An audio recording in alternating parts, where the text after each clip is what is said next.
Olá, meu irmão, minha irmã, caros ouvintes, boa tarde a todos vocês. Você está ouvindo o Web Rádio Missão Glórias de Maria.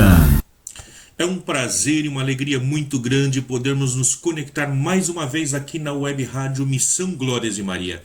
Eu, Diácono Luciano, estou com vocês todas as semanas, nas tardes de sextas-feiras, com o programa Um Olhar sobre a Bíblia. São momentos de aprendizagem, são momentos de meditação, acompanhados das mais lindas histórias bíblicas, onde mergulhamos nos insondáveis mistérios daquele que nos gerou e acompanha como um pai no decorrer de nossa história. Nosso programa está no ar todas as sextas-feiras, das 13 às 14 horas. Mas você também pode nos seguir através das redes sociais. Nós estamos na internet, no site www.missãogloriasdemaria.com.br. Também nos encontra no aplicativo, achando na Play Store, no aplicativo Rádio Missão Glórias de Maria. Também nos encontra pelas redes sociais, no Facebook, no Instagram. É só colocar Missão Glórias de Maria e logo você vai nos encontrar. Venha nos ajudar a evangelizar, a manter a web rádio sempre no ar.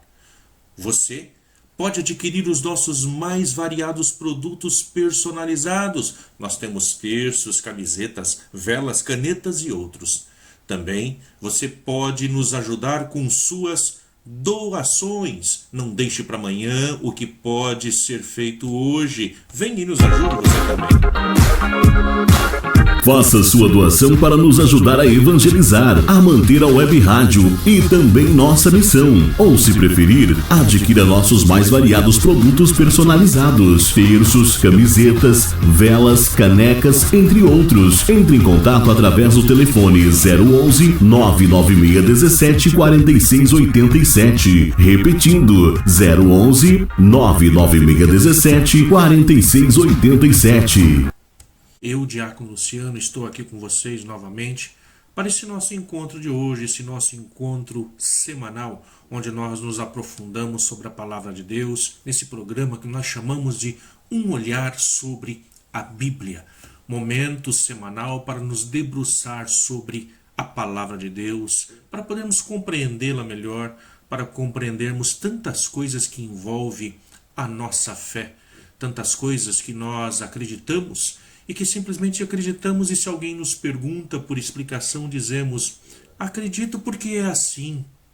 E nós, nesses encontros, portanto, vamos tentando dar respostas a essas perguntas que muitas vezes nem nós saberíamos como explicar.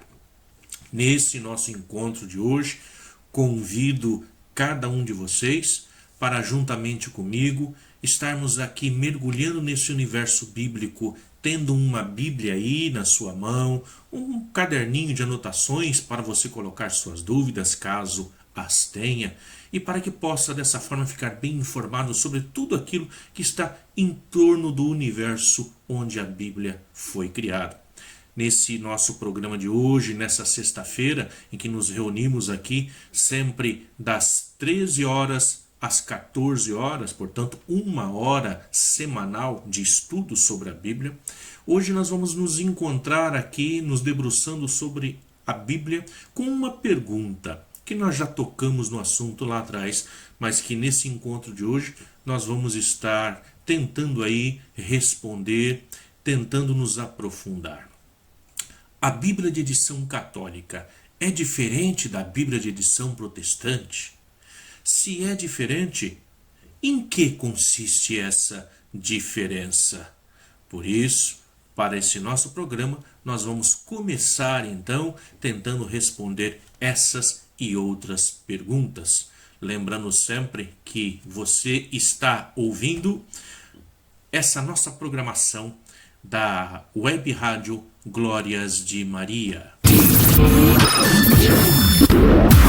Você está ouvindo o Web Rádio Missão Glórias de Maria. Muito bem.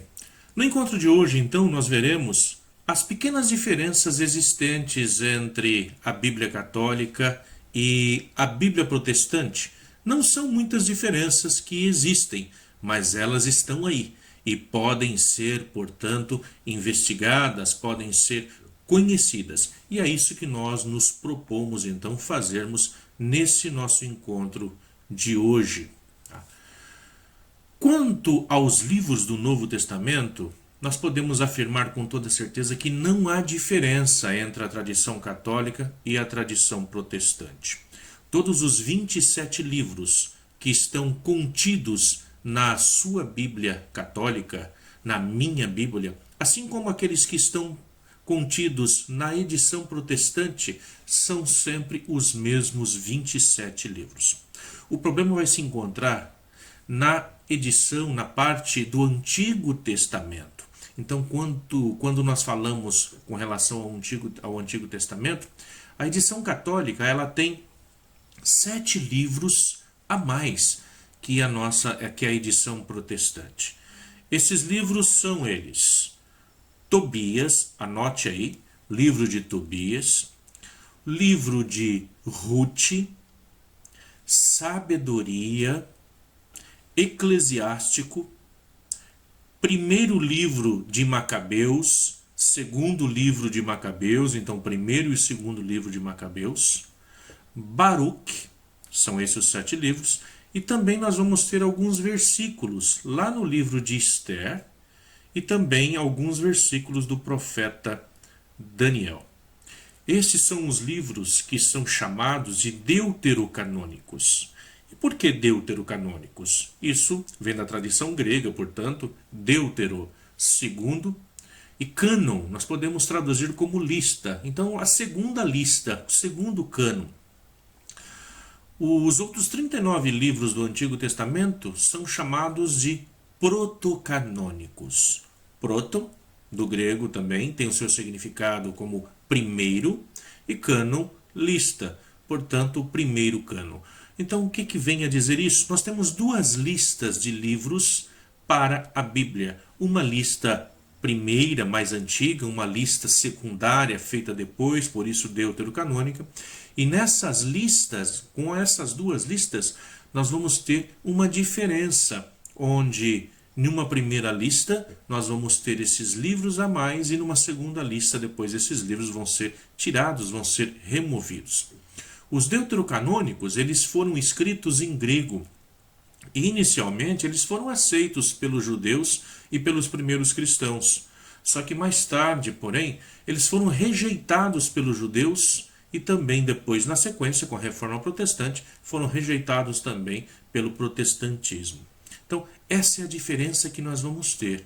Hoje, nós podemos dizer assim, já para que vocês fiquem tranquilos com esse assunto, que mesmo entre os protestantes, existe uma Bíblia que é comum para nós católicos e também para os protestantes, que é chamada TEB, Tradição Ecumênica da Bíblia, e onde esses livros que estavam faltantes, eles vêm também sendo colocados depois no final da Bíblia, após o livro do Apocalipse.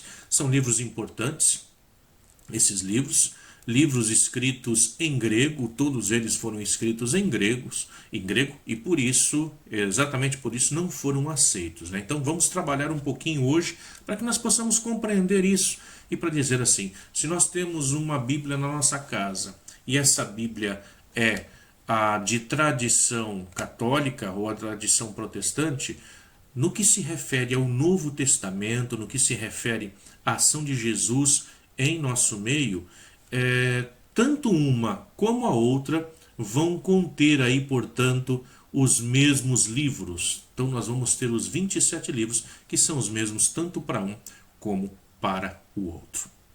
Muito bem, então por que acontece essa diferença no Antigo Testamento? Vamos tentar explicar isso de uma forma onde todos nós possamos compreender.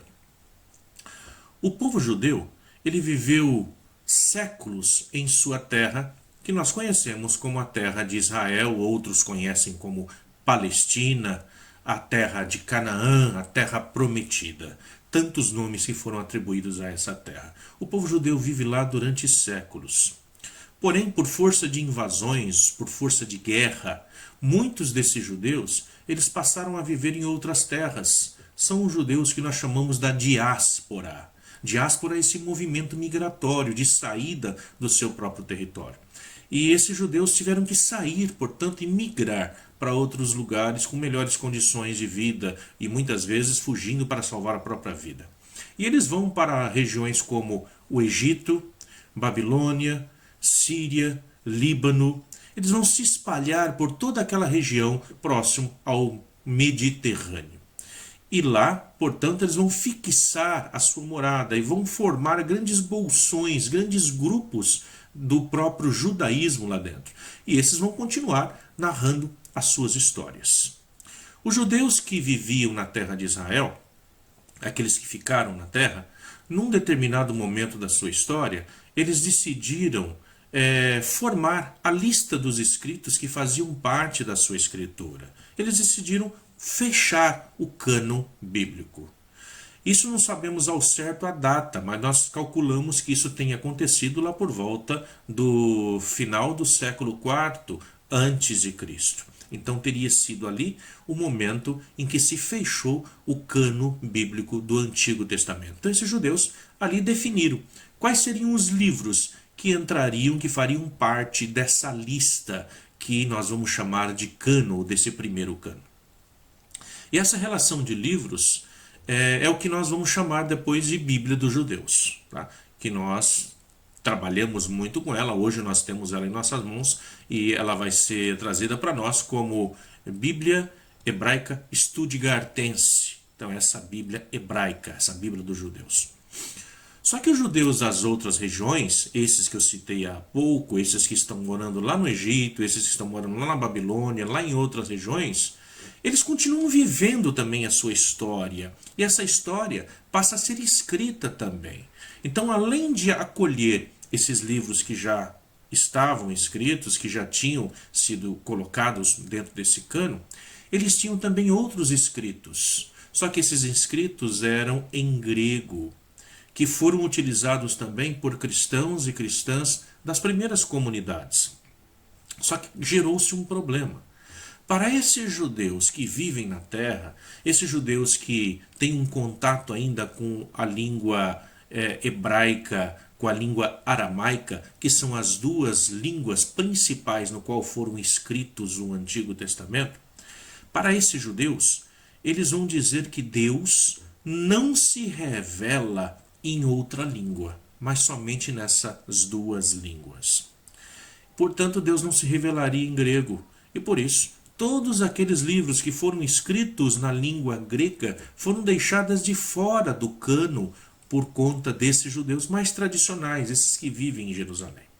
Mas como nós temos apontado para esse nosso programa desde o início, quando nós começamos a caminhada com um olhar sobre a Bíblia, nós temos apresentado a vocês que a Bíblia não é uma escrita de Deus, não é Deus que está escrevendo, mas Deus é aquele que sopra, é aquele que faz com que o homem, esse homem que ele chama para ter uma caminhada com ele, para que ele possa escrever, para que ele possa colocar por escrito essa sua ligação, esse seu diálogo. Por isso nós temos dito, a Bíblia, ela não é um livro histórico, mas ela é um livro de história de fé.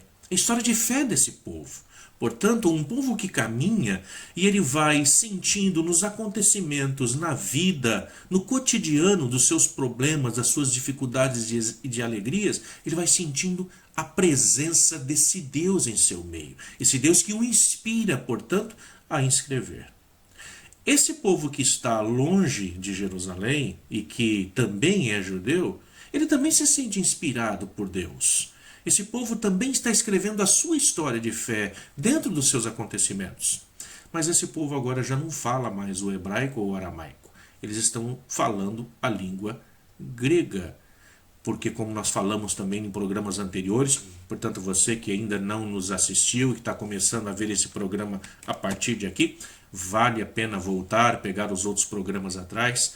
Todos eles vão ao ar à 13h da tarde, todas as sextas-feiras até as 2 da tarde, mas depois, assim que ele é apresentado, esses programas, vocês vão encontrá-los também na minha página no YouTube, lá em Diácono Luciano José Dias, então vocês podem estar revendo esses programas lá. Então quem ainda não viu, vale a pena voltar lá atrás e ver do que nós falávamos lá. Então esse povo, ele vai escrevendo a sua história a partir do ponto em que ele caminha com Deus. Ele vai caminhando, ele vai na história da sua vida, nos acontecimentos, ele vai sentindo essa presença de Deus e ele vai colocando, portanto, por escrito tudo aquilo que ele experimenta de Deus. Então, dentro dos acontecimentos da vida, o povo vai se encontrando com Deus e aí vai colocando em prática, vai colocando por escrito tudo aquilo que ele vive. Só que o povo que já não fala mais a língua hebraica e aramaica vai escrevendo isso no grego, porque como nós falamos, foram séculos de escrita, séculos para que a Bíblia pudesse chegar em nossas mãos do jeito em que ela está hoje. E aí o povo já não falava mais a língua original. Então aconteceu que a Bíblia, quando começou a ser escrita, ela foi escrita realmente em aramaico, depois em hebraico.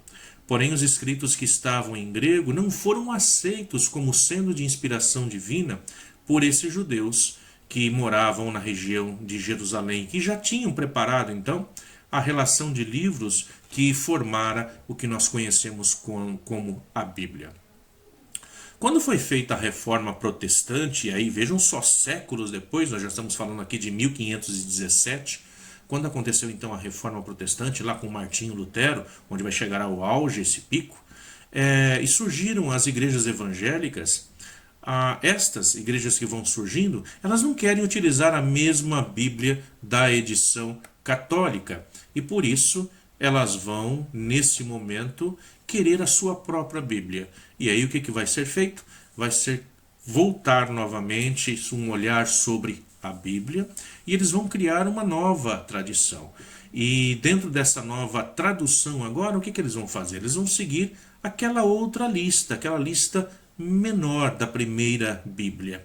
E a lista maior de livros, que constitui a primeira parte da Bíblia católica, essa, para eles, vai ser deixado de lado. Ou seja, eles vão seguir o exemplo dos judeus, que rejeitam esses 7 livros, porque tinha sido não considerado de inspiração divina, e foram escritos em grego.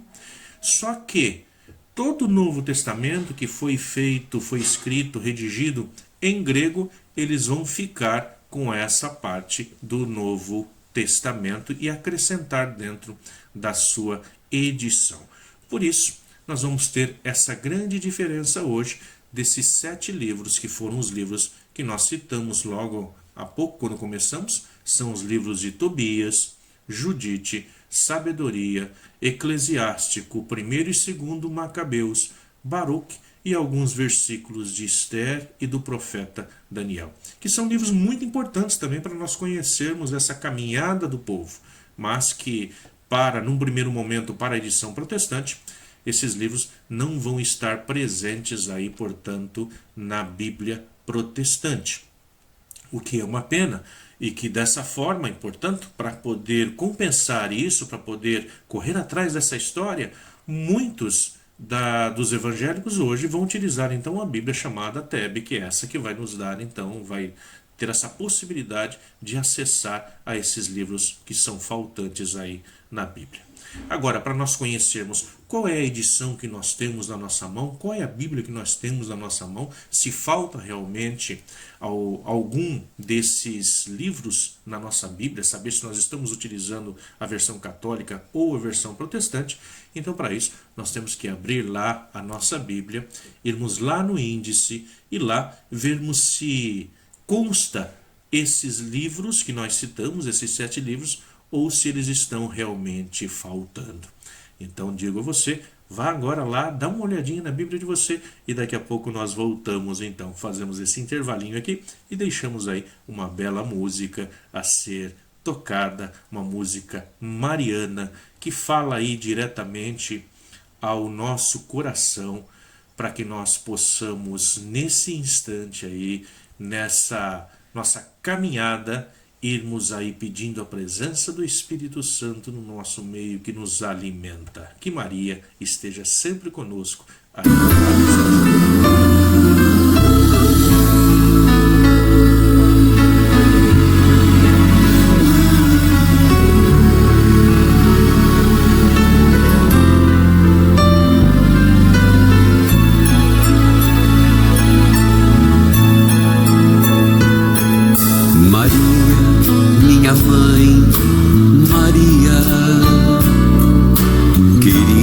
Te falar de amor, mostrar que em meu peito aberto cultivo um jardim em flor, cultivo um jardim de rosas que não tem espinhos pra te machucar. Cultivo um jardim tão lindo, rosas perfumadas pra te ofertar. Maria, eu que não sabia como era tão sublime amar. Agora, Mãe do céu, Maria, sigo a cantar e canto pela vida fora, embora encontre pedras, não vou mais parar, pois sei que com você, Maria, minha mãe, Maria, vou sempre contar. Minha mãe Maria, queria te falar de amor, mostrar que em meu peito aberto cultivo um jardim em flor, cultivo um jardim de rosas que não tem espinhos pra te machucar. Cultivo um jardim tão lindo, rosas perfumadas pra te ofertar. Maria, minha mãe, Maria, Maria, vou sempre te amar. Minha mãe Maria, Maria, vou sempre te amar.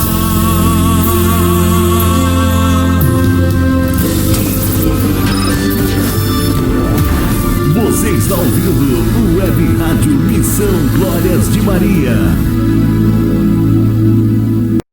Muito bem, caro irmão, caro ouvinte. Aqui estamos de volta, então, eu, Diácono Luciano, juntamente com vocês, aqui na Web Rádio Missão Glórias de Maria, com esse nosso programa, Um Olhar sobre a Bíblia, onde hoje estamos falando sobre a diferença, ou as diferenças entre a Bíblia católica e a Bíblia protestante. Então já sabemos agora que a diferença é que na Bíblia católica existem 7 livros a mais do que na Bíblia protestante. Esses 7 livros se encontram, portanto, no Antigo Testamento. No Novo Testamento, 27 livros, tanto para os católicos como para os protestantes. É a mesma Bíblia. Então, nós falamos já desses 7 livros. Essas diferenças se encontram exatamente porque esses livros estavam escritos, então, na língua grega. Só que a diferença não para por aí. Nós ainda temos uma outra diferença quando nós olhamos para o Antigo Testamento. Não de livros, mas de numeração. As nossas Bíblias, todas as nossas Bíblias, sejam elas católicas, sejam elas protestantes, elas vêm sempre com uma numeração que nos ajuda a encontrar as passagens que nós queremos. Nós já tratamos disso num outro programa, onde nós ensinamos lá, onde nós vemos o capítulo, onde nós vemos o versículo, e onde também que nós saímos de um livro e vamos para outro, que isso sendo marcado aí, então com ponto e vírgula. Então aprendemos tudo isso em encontros anteriores. Vejam só, a Bíblia, como nós dizemos, ela levou anos, séculos para ficar pronta. E ela não era numerada como nós temos a nossa, tudo numeradinho, bonitinho, com capítulos e versículos. No começo, era, portanto, difícil de encontrar um livro. Essa numeração toda, ela termina depois da descoberta do Brasil, lá por volta de 1547, quando nós vamos ter toda a Bíblia com divisões em capítulos e versículos, como nós temos nos nossos tempos, na nossa Bíblia hoje. Isso por ter levado muito tempo também, nós vamos ter diferentes marcações então. Então uma outra diferença muito comum de nós olharmos e que muitas vezes quebra a nossa cabeça quando nós estamos estudando a Bíblia é a numeração dos salmos. Vocês já repararam nisso? Vocês que fazem aí os estudos bíblicos, já repararam como às vezes é difícil quando nós estamos dentro de uma roda para o estudo da palavra de Deus e nesse círculo em que nós estamos, nós temos Bíblias de diferentes versões, nós temos Bíblias de diferentes traduções e aí nós nos deparamos com esse problema. Às vezes nós dizemos para alguém, abra sua Bíblia no Salmo, por exemplo, 137. E a pessoa abre a Bíblia e quando nós pedimos para que faça a leitura de um trechinho, não é aquele trecho que a gente estava querendo. E por que isso acontece? Porque o Salmo que para mim vai ser o 137, para outros pode estar marcado como 136. Então vamos dar uma olhada nesse Salmo 137 para a gente poder ir percebendo como que se dá essa diferença e quando que ela veio acontecer. Por isso eu peço a você mais uma vez, tenha sempre aí com você a Bíblia na sua mão, para que nós possamos aí olhar na hora em que nós estamos vendo, assistindo esse nosso programa e possamos conferir tudo aquilo que é passado para vocês. Então se nós abrirmos aí a nossa Bíblia no Salmo 137, nós vamos ter aí uma referência desse Salmo, que é o salmo que vai falar, aqui na minha Bíblia, é o salmo que vai falar sobre os rios da Babilônia, né? Então, estou abrindo aqui a minha, Salmo 137, começa logo no primeiro versículo dizendo assim, à beira dos canais de Babilônia nos sentamos e choramos com saudade de Sião. Nos salgueiros que ali estavam, penduramos nossas harpas. Vejam. Esse é o salmo que está na minha Bíblia, como 137. Mas talvez na sua Bíblia você vai encontrá-lo como o Salmo 136. Exatamente, pode ser que esteja no numeração 136. Existem Bíblias que inclusive trazem as duas numerações. Como explicar essa diferença, então? É o que nós vamos tentar falar agora nessa segunda parte do nosso programa de hoje, nessa sexta-feira, em que nós nos encontramos aqui na Web Rádio Glórias de Maria, Missão Glórias de Maria. Então vejam só, às vezes na Bíblia de vocês vai estar escrito 137 e entre parênteses vai estar dizendo 136. Então isso é muito comum acontecer nas Bíblias hoje, exatamente por conta dessa diferença, tá? Então vamos tentar explicar um pouquinho do que acontece. Também isso se deve, esse problema então que aconteceu com os Salmos, se deve à longa história que o texto bíblico teve, como já havíamos falado. Então esse longo tempo para poder fazer a escrita, terminar o cânon bíblico.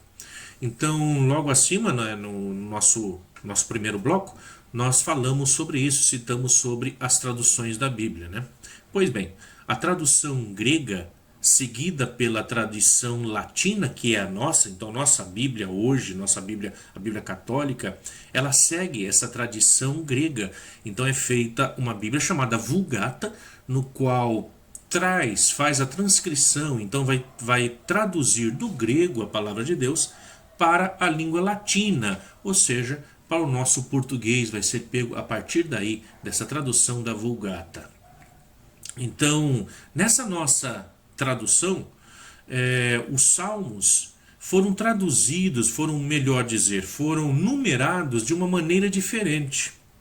A diferença ela vai começar aonde, então? Em todos os salmos? Primeiro é bom a gente ressaltar, quantos são os salmos que nós temos na Bíblia? Essa é uma boa pergunta, né? Os nossos salmos são 150 salmos. Esse é o número total de salmos que nós temos dito salmos de Davi. Então são 150 salmos, seja na Bíblia católica, seja na Bíblia protestante e mesmo na Bíblia hebraica, na Bíblia judaica. São os mesmos 150 salmos.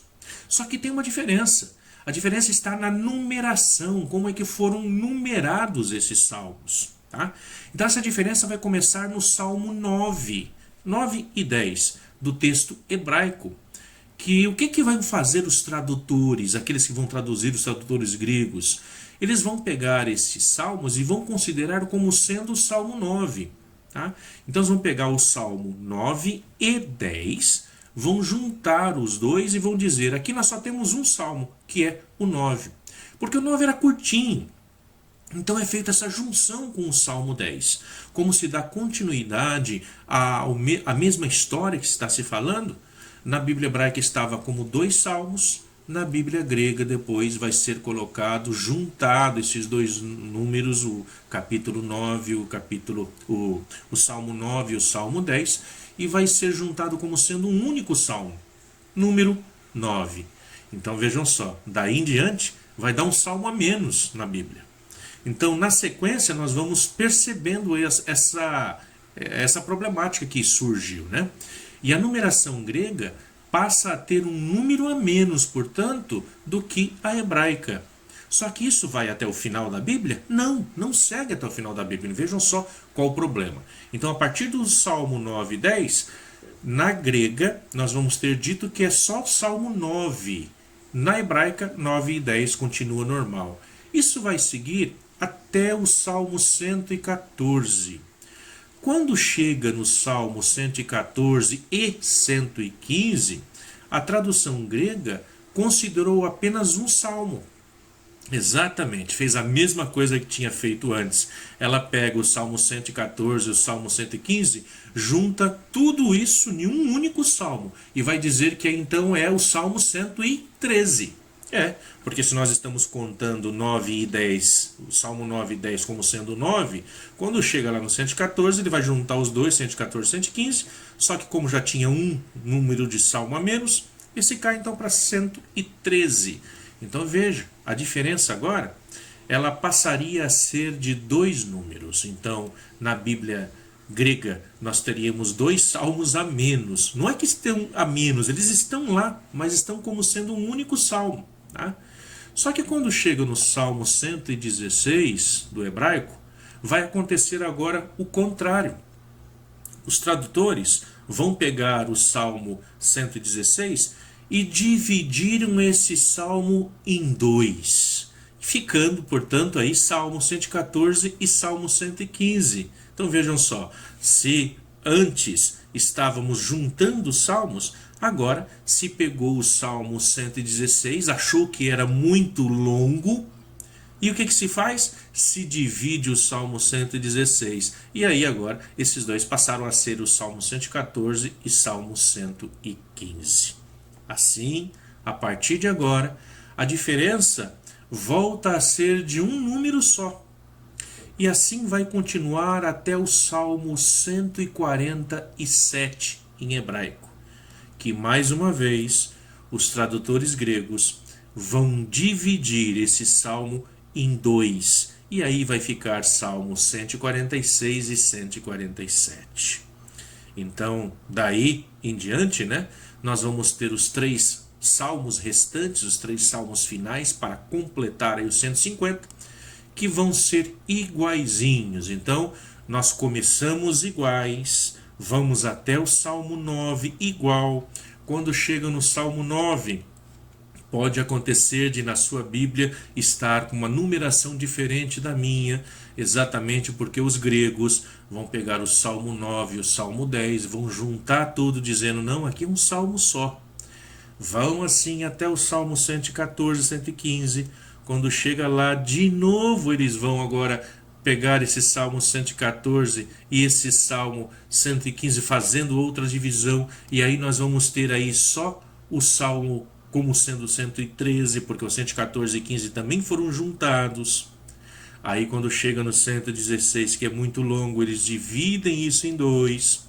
E aí quando chega lá no 147, nós vamos ter de novo essa agora nova divisão, 146 e 147. E aí, daí em diante, nós vamos ter o 147, o 148, 149 e o 150 igualzinho. Portanto, se eu pegar na minha Bíblia o Salmo 150 e alguém pegar na Bíblia evangélica ou protestante, como preferirem chamar, vão ver que é o mesmo Salmo. Terminamos com o mesmo Salmo. Se pegar até o Salmo 8, nós vamos ver que é o mesmo Salmo. Se pegamos depois disso, geralmente as Bíblias vão trazer aí essa numeração entre parênteses. Então coloca qual é o número e coloca entre parênteses. Esse entre parênteses é que quer dizer, em uma outra Bíblia pode estar com a outra numeração. Vejam só como é complicado isso, né?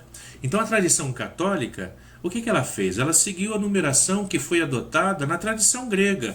Toda a Bíblia católica é baseada na tradição grega, que depois é traduzido para a Vulgata, para o latim, e do latim depois é traduzido então para a versão portuguesa, né?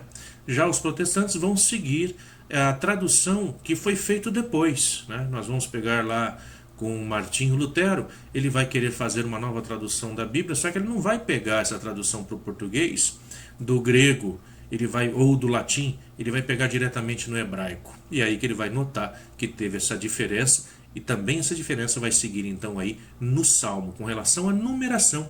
A quantidade é a mesma, a numeração é que pode-se estar aí então, e vamos encontrar em várias Bíblias essa numeração em outra numeração que não seja aquela que está na nossa Bíblia. Essa diferença de 1 a 2 salmos aí que vão ser numerados, né? Na nossa liturgia católica, os salmos são citados a partir da tradição grega. Então você que está lá na liturgia católica, que vai participar de uma missa, o salmo que está sendo lá está seguindo essa tradição grega, a numeração do salmo a partir da tradição grega. A tradição das igrejas evangélicas adotou a numeração hebraica. Então as Bíblias mais recentes, hoje, né, em dia, elas têm optado pela numeração hebraica. Então, mesmo a minha Bíblia, a Bíblia que eu estou utilizando aqui, é a Bíblia de Jerusalém, versão católica. Entretanto, a numeração que ela segue para os salmos é a numeração hebraica, assim como os evangélicos vão estar seguindo. E aí ela vai trazer assim, do lado, entre parênteses, colocando qual é o mesmo salmo, só que dentro da tradição grega, qual é a numeração que vai estar no grego, tá? Então, muitas dessas Bíblias, hoje, né, vão trazer assim, entre parênteses, a numeração da tradição grega. De maneira que não há como se perder, tá? Então, você não se preocupe com isso. A gente sempre vai achar, porque vai estar dizendo lá na Bíblia. Se nós abrimos, eu estou aqui com a minha aberta no Salmo 136, e entre parênteses está dizendo assim, 135. O que significa dizer isso? Significa que 136 é a versão hebraica, 135 é o mesmo Salmo, você vai encontrar na versão grega como sendo o Salmo 135. Muito bem. Então nós estamos seguindo aqui a versão hebraica. Assim, o que eu gostaria de pedir agora a vocês é, veja na sua Bíblia, veja se o Salmo 137, que nós estávamos citando desde o início desse nosso segundo bloco, se ele está falando dos rios da Babilônia, né? Se essa numeração estiver no 137, então você está seguindo a Bíblia, que é a Bíblia hebraica. Se estiver no 136, você está seguindo a Bíblia na versão grega. E aí você saberá, portanto, qual a numeração que foi adotada para a sua versão da Bíblia. Nós temos muitas, né? Muitos dos nossos cristãos católicos utilizam a Ave Maria, outros utilizam a Bíblia pastoral, outros utilizam aí mais para estudo a versão de Jerusalém e tantas outras que nós temos aí, né? Tantas outras versões bíblicas que nós temos aí. Então, vai depender de qual versão que você está seguindo, para que nós possamos saber aí em qual delas que está sendo utilizado, qual das numerações que estão sendo utilizadas. Hoje em dia, como eu disse, muito mais frequente é que mesmo as Bíblias católicas utilizem a numeração dos salmos a partir do hebraico, assim como os protestantes utilizam, como os evangélicos utilizam, assim como a Bíblia hebraica dos judeus também a utilizam. Muito bem, falamos desse dado então, e eu gostaria de comentar um pouquinho com vocês então, agora saindo desses dados técnicos, vendo essas diferenças em que nós vimos até agora, falar um pouco sobre o jeito da Bíblia falar de Deus e do povo. Nós estamos vivendo dentro de uma liturgia onde sempre nós seguimos a cada domingo, a cada final de semana que nós nos encontramos, mesmo durante a semana, nós temos aí os profetas que nos acompanham, que nos ajudam aí, e cada semana nós temos um profeta que nos acompanha na liturgia diária da nossa fé. A Bíblia tem um jeito todo especial de falar de Deus e de falar do povo. Ela vai utilizar das coisas do dia a dia, daquilo que é típico do povo, que o povo compreende, daquilo que faz parte do trabalho desse povo, E isso é essa dinâmica da Bíblia, onde o povo escreve a sua relação com Deus, na palavra de Deus, a partir do seu dia a dia, a partir da sua vida. E aí então, se nós pegamos lá o Salmo 23, esse salmo ele fala que Deus é pastor. Deus é pastor, o meu pastor, o Senhor é o meu pastor. No Evangelho de João, lá no capítulo 10, no versículo 11, nós lemos também ali, nos encontramos que Jesus, ele vai dizer que é o bom pastor. Ele é o bom pastor. Então, o que é interessante nisso? É interessante notar que a Bíblia, ao nos comunicar os seus conteúdos, a nos falar sobre Deus, a nos falar sobre Jesus, ou sobre o próprio povo, ela sempre utiliza uma linguagem que reflete a vida daquelas pessoas que fizeram a história bíblica. O que eles eram, o que eles faziam, como que eles viviam. Então eles vão relatar a partir da vida, a partir das histórias deles, Por isso Jesus ele vai ser apresentado então como o bom pastor. E aqui nós poderíamos fazer um adendo. O pastor, do que ele vive? O pastor ele vive da vida das ovelhas. O pastor é aquele que, portanto, vai cuidar da ovelha, vai deixar ela bonita, vai fazer com que ela fique robusta, vai defendê-la dos agressores externos, do lobo, do ladrão. Mas para quê? O pastor vai fazer isso para que depois, lá no final, ele possa matar essa ovelha, ele possa vender a lã dessa ovelha, vender a sua carne. Portanto, o pastor sobrevive da vida das ovelhas. E aí nós vamos ver que Jesus ele vai se apresentar aí no Novo Testamento como sendo o bom pastor. E qual que é a diferença? A diferença é que o bom pastor não é aquele que vive da vida das ovelhas, mas é aquele que dá a sua própria vida pela ovelha. É aquele, portanto, que vai carregá-la no colo, é aquele que vai cuidar daquela que está doente, daquela que está abatida. Toda essa figura de linguagem que nós vamos vendo reflete, portanto, a história da vida do povo. Como nós temos sempre afirmado, o povo vai narrar o seu relacionamento com Deus a partir da sua existência, a partir da sua história, a partir da sua vida. Dessa forma, se nós fôssemos falar de Deus hoje, se nós fôssemos falar das grandes coisas que Deus faz, que realizou na nossa vida hoje, nós falaríamos a partir do quê? Nós falaríamos a partir daquilo que nós fazemos. Um Deus que age dentro da sua história, que é um motorista e que muitas vezes foi salvo de um acidente, foi salvo de um assalto, de um roubo. Deus nos fala a partir da história daquele que tem uma vida dentro de uma indústria onde conseguiu ali escapar de um acidente, se livrar de um acidente que poderia ter sido algo tão grave. E ele vai narrar exatamente esses acontecimentos dizendo, naquele instante em que eu passei por dificuldade, foi a mão de Deus que me socorreu, que me salvou. Dessa forma, também os autores bíblicos vão falar, portanto, de Deus a partir dos acontecimentos simples da vida. Então eles vão sempre utilizar uma linguagem que reflete a vida daquelas pessoas que fizeram a história bíblica, que viveram ali. Por isso lemos lá em João capítulo 15, Jesus afirmando ser ele a videira. Como é isso? Jesus ser a videira. Então vai falar de uma forma figurada, uma forma que reflete a vida da pessoa do campo, onde Jesus é a videira, a árvore. O Pai, o agricultor, é aquele que vai ali e que rega, é aquele que prepara o solo, é aquele que poda, é aquele que está sempre presente ali para fazer com que essa videira dê frutos. E nós somos, portanto, os ramos, aqueles que às vezes precisam ser podados para que possam produzir mais frutos. Já Isaías, ele tinha contado uma história sobre uma vinha, portanto a videira, que produziu uvas amargas, para dizer que essa vinha, ela representava os dirigentes do povo. Isso a gente pode pegar na nossa Bíblia e dar uma olhadinha, você pode ler lá depois, deixa anotado aí, naquele caderninho que eu falei para você, deixa do lado, anota aí, IS, o que significa mesmo quando eu coloco IS, abreviação? Isaías, então anote aí, Isaías 5,1-7. O que significa mesmo isso?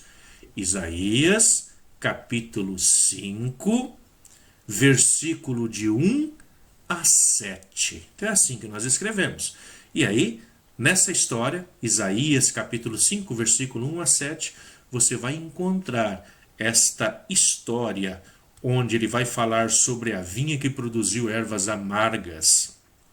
E aí ele vai fazer essa representação dizendo que essa vinha são os dirigentes do povo. Vejam só, vai ser sempre utilizado, portanto, uma linguagem que o povo compreende, porque o povo está no campo, trabalha no campo. Assim, são os livros da Bíblia que nos falam. Poderíamos também multiplicar aqui os exemplos de como a linguagem da Bíblia é muito concreta. Ela tem a ver com o dia a dia, portanto, das pessoas. Mas basta, por exemplo, lembrar as parábolas, né? Quantas parábolas Jesus não contava e sempre os apóstolos reclamavam com Jesus depois dizendo: por que o senhor fala em parábolas para as pessoas? E aí depois Jesus tem que explicar essas parábolas, né? Jesus, ele para comunicar algo ao povo, ele se utiliza de situações tiradas do cotidiano da vida. Porque senão vai ser palavra jogada ao vento. A palavra de Deus tem que ser uma palavra que nos toque, que fale da nossa vida. Então daí nós podemos perceber como é importante, para uma compreensão sempre melhor da Bíblia, levar em conta a vida da gente e dos nossos irmãos e irmãs. Aquilo que ela tem de mais simples e corriqueira. Muitas vezes a gente vai nas missas, né? Ou nos nossos encontros, nas celebrações, ou nos cultos que nós participamos. E às vezes aquele dia, embora a palavra de Deus seja sempre bonita, sempre seja essa mesma palavra que nos coloca para cima, ou que nos derruba no chão, às vezes, dependendo da situação que nós nos encontramos, às vezes a gente sai dali, daquele encontro, e fala: eu saí daqui hoje vazio. Por mais que a palavra tenha sido bonita, parece que nós saímos dali do jeito que nós entramos. Nós vamos até lá em busca de algo e parece que saímos vazio. Já outras vezes, quando nós entramos, às vezes estamos lá embaixo e percebemos que a palavra de Deus, ela nos levanta. A palavra, ela tem essa amplitude. Ora, quando nós estamos muito lá embaixo, muito no chão, ela nos coloca para cima realmente. E ora, quando nós estamos com o nariz muito em pé, nos sentimos muito dono da razão, donos da verdade, a palavra de Deus, ela vem nos dar essa rasteira e nos coloca na lona para dizer assim: olha, você acha que você está se sentindo muito grande. Lembra-te que grande são os ombros do Mestre no qual você se elevou, nos ombros de Cristo no qual você está em cima. Então, nós devemos sempre olhar para esse dado da palavra, né? Mas às vezes nós saímos dos nossos cultos, da nossa casa de orações, e saímos dali vazio. E por quê? Porque muitas vezes aquele que fez ali a pregação naquele momento, ele pode ter falado muito bonito, mas ele não fez a ligação da palavra com a vida, com aquilo que nós estamos vivendo no nosso dia a dia, com as nossas preocupações diárias. A palavra de Deus, ela tem que ser sempre atual, ela precisa ser, portanto, atualizada. A mesma palavra que falou lá no passado, ela é falada novamente, proclamada novamente, mas ela tem que atingir o seu objetivo. Ela tem que falar, portanto, a partir da vida do povo. Senão, serão simplesmente palavras atiradas ao vento, palavras muito bonitas, mas que não atingem o coração das pessoas. E aí, muitas vezes nós saímos desses lugares, desses encontros e dizemos assim: mas como que o padre hoje falou bonito? Como que o pastor falou bonito hoje? E aí se alguém pergunta: mas do que ele falou? Às vezes as pessoas respondem: olha, do que ele falou eu não sei, mas que ele falou bonito, ele falou. É exatamente isso que acontece. Palavras bonitas. Mas não basta palavras bonitas. Essas palavras têm que tocar a simplicidade do povo, tem que falar diretamente ao povo, diretamente ao coração do povo. Aí sim, essa palavra atinge aquilo que ela deve atingir, que é a nossa vida. Ver como que está a nossa ação no meio do povo. Porque nós temos poucos momentos na nossa vida semanal ligada ao templo, ligada à casa de oração. Mas lá é o local onde nós devemos nos preencher da palavra de Deus para depois, no mundo, na terra, no dia a dia, no nosso trabalho, ali sim nós devemos ser aí exemplo desse Deus. Nós devemos ser aí, portanto, a imagem desse Deus para o nosso irmão. Quem tem sensibilidade diante de alguém carente, de uma criança que canta ou que sorri, quem se alegra com pequenas alegrias, aquele que sofre com o sofrimento e o abandono de outra pessoa, com certeza entenderá melhor o conteúdo que a Bíblia transmite para cada um de nós. Entenderá melhor o conteúdo que a Bíblia traz na nossa vida, né? Quem exercita no dia a dia a solidariedade e o espírito de fraternidade, esse sim, entende com mais facilidade os testemunhos que a Bíblia conserva. É exatamente isso.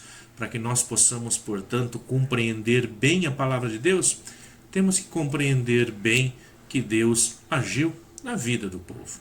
Esse mesmo Deus que agiu, ele continua falando conosco hoje. Ou será que você não acredita mais que Deus nos fala? E assim, da mesma forma em que ele falava lá, ele continua dizendo hoje. E aí, muitas vezes nós encontramos irmãos e irmãs que dizem assim: mas eu não escuto esse Deus que me fala. Esse Deus que falou, por que ele não se comunica mais comigo hoje? Deus continua se comunicando como sempre ele fez, porque Deus não muda. É que nós, muitas vezes, na correria do nosso dia a dia, na barulheira do nosso dia a dia, das nossas vidas, nós não conseguimos escutar. Mas Deus fala através dos acontecimentos da nossa vida e através da sua palavra. Caríssimos irmãos, é muito bom podermos compreender como que esse Deus nos busca, como que esse Deus nos quer, como que esse Deus nos deseja. E a partir da história humana, ele vem se comunicando conosco. A partir de Maria, ele se encarna no meio da humanidade. E ele cria uma história, ele vive uma história a partir de seu Filho Jesus Cristo em nosso meio. Que nós possamos aí sempre perceber essa ação grandiosa de Deus no nosso meio, para que nós possamos ir aí tempo em tempo, ir reavaliando como que está a nossa adesão a esse projeto de Deus. Muito bem. Até aqui falamos bastante então aí sobre essas diferenças que acontecem, essas diferenças que nós temos aí na Bíblia católica, com a Bíblia protestante, com a Bíblia judaica, e vamos crescendo nesse projeto. vamos nos debruçando sempre aí sobre a palavra de Deus, nesse se debruçar sobre a Bíblia, nesse nosso programa, onde nós vamos aí compreendendo um pouquinho melhor a nossa fé, compreendendo melhor o nosso Deus, com esse olhar sobre a Bíblia. Muito obrigado a todos vocês que nos acompanharam até aqui e que continuam nos acompanhando, sempre presentes aqui na Web Rádio Missão Glórias de Maria. Vocês nos encontram aí, como já dissemos, nos encontra na Web Rádio, nos encontra através do Facebook, nos encontra no YouTube. E todos os programas, uma vez que vai ao ar, vocês podem voltar a escutá-lo, voltar a vê-lo novamente na minha página aí no YouTube, Diácono Luciano José Dias. Sempre terão aí esses programas que podem nos ajudar no decorrer da nossa vida a compreender melhor, de uma forma simples, numa linguagem simples, essa palavra de Deus que é dirigida aos nossos ouvidos. Fiquemos aí então um pouquinho agora com as imagens, ou melhor, com a música, uma boa música mariana, para que nós possamos escutar juntos. Coração pobre acolhendo Jesus, Imaculada, Maria do povo, Mãe dos aflitos que estão junto à cruz. Faça-se, ó Pai, vossa plena vontade, que os nossos passos se tornem memória do amor fiel que Maria gerou. Reino de Deus atuando na história. Imaculada, Maria de Deus, coração pobre acolhendo Jesus. Imaculada, Maria do povo, Mãe dos aflitos que estão junto à cruz.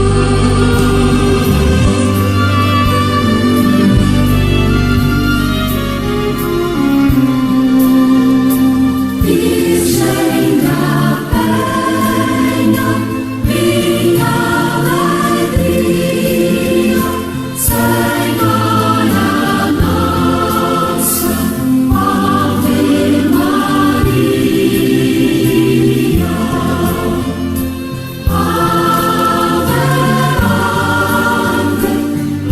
Ave, Ave Maria.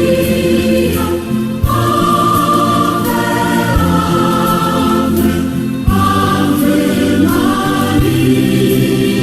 Ave